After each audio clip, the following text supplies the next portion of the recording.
Jasmine's POV. Please, please, just help me leave. I can't take this anymore. My voice broke as I clutched the phone like it was my last lifeline. Jasmine, what's going on? Where are you? A worried voice came through the line. I wiped my tears roughly with my sleeve, my voice trembling as I whispered, I'm done. I can't stay here anymore. I'm leaving Henry, and the kids. My hand fell limply, and the phone clattered onto the bed. I looked at the mirror. The face that stared back was someone I didn't recognize. Bruised, bloody, hollow-eyed. I looked like someone who had crawled from a war zone. And in a way, I had. 2 hours ago. I twirled in front of the mirror, forcing a smile. The royal blue dress hugged my curves, the color complementing my dark hair. Evelyn's favorite color. Thud. Pain exploded in my head. I stumbled backward, hitting the dresser with a crash. My trembling fingers touched my forehead. Blood. What the hell? Nice shot, Caleb. Cole cheered. I blinked, dazed, as all 6 of them stood in a mocking line. Clara, Caleb, Cole, Chloe, Camden, Charlotte, my babies, or so I had always told myself. But the way they glared at me now, it was like I was nothing, less than dirt under their designer shoes. What did you throw at me? I croaked, dizzy. A rock. Camden smirked. Next time, maybe we'll aim lower. You don't belong here, Caleb sneered, stepping forward. Clara folded her arms. Wearing mom's color won't make you her. You're a fake, Chloe said softly. But somehow, her soft voice hurt more than the others. I bit my lip hard enough to taste blood. But I raised you. Shut up, Cole barked. They moved together, like a well-rehearsed pack of wolves. Before I could react, they dumped bowls of crawling ants on me. I screamed, slapping at my arms as the ants bit into my skin, swarming into my hair, crawling down my dress. They laughed. You witch, Charlotte yelled. You killed our mother. You'll pay for it, Camden said coldly, eyes gleaming. I fell to my knees, sobbing, the bites sharp but nothing compared to their words. They didn't know. They never knew. Their mother had been my best friend. I carried them inside me. I gave them everything. And now, they looked at me like I was a monster. I didn't kill her. I choked. Don't speak her name, Caleb shouted, his face twisted with rage. You wanted her gone so you could take our dad, Cole spat. Their hatred sliced deeper than any knife. As I cried on the floor trying to get rid of the ants that had infested my body,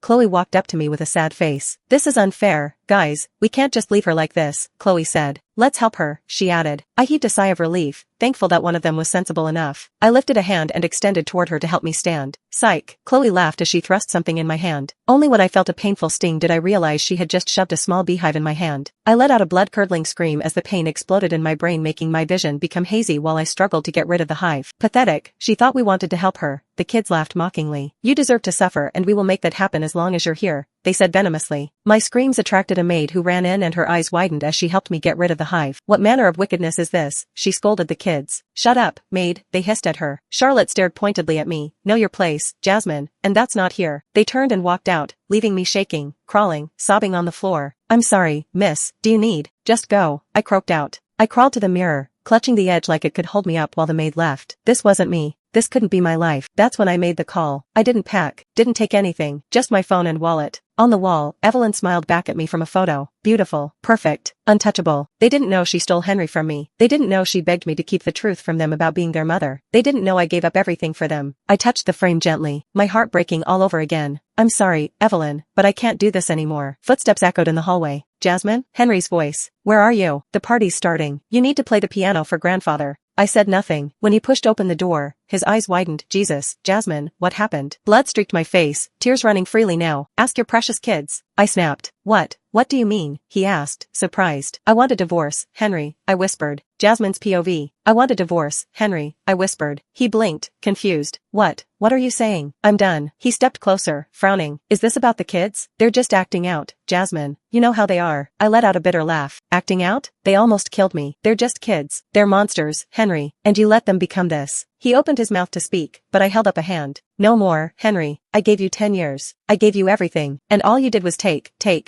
You never even looked at me as your wife. His face turned hard. Don't be dramatic. You know I had to marry you because of the kids. Evelyn made me, and I stayed. For them, for you, but not anymore. I pushed past him, tears blurring my vision. I'm leaving, Henry, for good. A knock on the door made us both jump. Sir, it's time. Grandfather's entrance, a servant called from the hallway. Henry straightened his tie, fixing his mask of perfection. Come on, Jasmine, clean yourself up. You're still playing the piano for grandfather. We can discuss this nonsense later. No, Henry, I said I'm done. His hand twitched like he wanted to grab me but stopped himself. Instead, he gave me one last cold glance and walked out, closing the door softly behind him like nothing had happened. That was Henry Darren, always pretending, always brushing things under the carpet. I sank onto the edge of the bed, exhausted, broken, defeated. But then my gaze caught something odd. A small slip of paper sticking out from beneath my pillow. I frowned, pulling it out with trembling fingers. Photos. No, my only photo. The one of my parents. The one I kept hidden, tucked away safely from everything in this cruel house. But now, shredded, torn into 100 tiny pieces. Each tear sharp, clean, intentional. My breath hitched as I covered my mouth with my hand, but the sob forced its way out anyway. Then I noticed the note, written in childish, messy handwriting. We told you to leave. Next time, it won't just be a photo. I crumbled the pieces into my fist, shaking uncontrollably. Why this? That picture was all I had left of my parents, my family, my past. I pressed the pieces to my chest and let the grief consume me. Memories flooded my mind, Clara crawling into my bed when she had nightmares, Caleb clinging to my hand when he stuttered in public, Chloe hiding behind me when she was scared. All those nights I stayed up with them, all those tears I wiped, all those lullabies I sang, but they never saw me as their mother, not even for a second. And now they wanted me gone, like I was nothing. I stood up shakily, wiping my face, and began packing. Only essentials.